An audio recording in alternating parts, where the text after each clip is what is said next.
Hi everybody, in this video lesson we're going to be answering the question, when should I hit hard? That's one of the questions that we got from someone that was on the website. So this is my wife Marty Capestany, and the quick answer to when you should hit hard is it depends.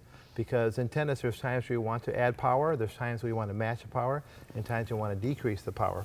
So to show this, I'm going to show you a game that we call color coding. Now color coding is by far my favorite game to do with a person in a private lesson setting, because it's really all about decisions. A lot of players will make errors and they think they're technical errors, and I find a lot of time it's just decision errors. They're trying the wrong thing. So color coding goes simple like this, Marty.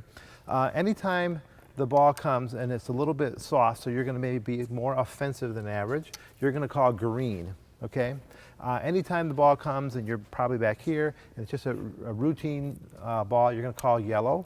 And anytime you're wounded, either you're on the dead run or they wail really hard and you have to shorten your backswing, that's going to be called a red. So the better you are at this, the sooner you'll be able to call it. So some of the players that have done this for a while, they can call it literally as the guy's hitting, because they're already reading their big giant swing or whatever. So I want you to call it out loud. Remember, you're not calling what you're receiving. So if Carly hits a green, like really wails on it, you're going to call red.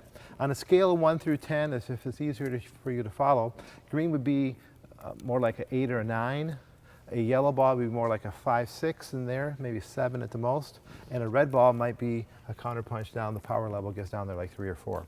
All right, so let me just hear you. And all we're working on here is decisions. Yellow. Yellow. Yep, good. Call it out loud. Yellow. Nice.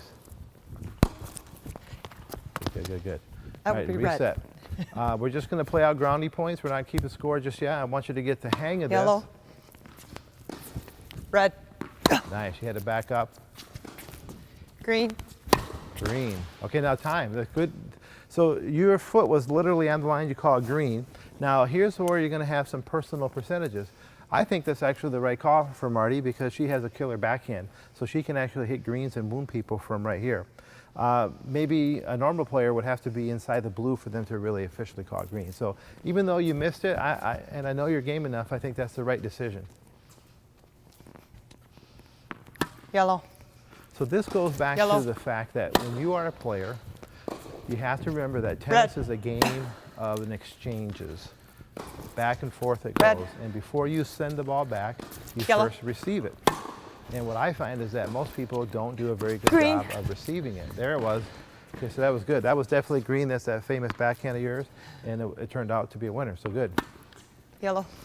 So you might say, well, Coach Jorge, I really like to send, you know, I love to send green. Sorry, Coach Mom. Yellow. And that's my favorite shot. Red. It's okay to have your favorite shot. A lot of people like to hit hard. Yeah, you know? red, I think red. Agassi liked to crank the ball. But he was smart enough to understand that whatever he received needed to dictate what he sent. Yellow. Good. The reason I have the player call it out loud, perfect, is because it's amazing how many times the word yellow, if you have a whole group of people doing this, or just 2 players, the word yellow, yellow, yellow, yellow is super common, and really that's tennis. Red. Most people misunderstand tennis. They're kind of winning the race to the wrong line, because they think to be good in tennis is to hit more and more winners, and that's really not the case at all. You got to master the yellow ball. Yellow. Okay, good. Red. Okay, so Marty's done this. She's very good at it. Red. Okay, good. Carly tried a green when she should have. All right, let's do a quick summary. So what you're supposed to learn here is that before you send, you first have to receive, okay? It's okay to hit greens and yellows and everything in between, but the reality is this: I think sometimes when players, rec players in particular, they watch the pros, and it's misleading, because what they'll see, let's take Rafa Nadal for example. As we're filming this, they're getting ready to play the French Open. He's going to hit lots of winners this week. And next week. There'll be times where he's up in the court and he finishes the ball with a green and he pummels it into the corner and the guy can't get it. And that's the last image you might see, like, oh, wow, look at that. I knew it. I have to get better at my greens. Well, if you look closer, you can't ignore that the first 14, 15 rallies were a combination of reds, maybe a couple of yellows in there, another red, maybe one green, but then he has to go right back to red, yellow, yellow. He gets a green and he pummels the green for a winner. and people go, green, it's all about green. And they really easily throw out all the other 14 balls they had to fight back. So really you need them all. If you want to be good right away, it's more about mastering the yellow than mastering the green, okay? So I hope that's helpful to you.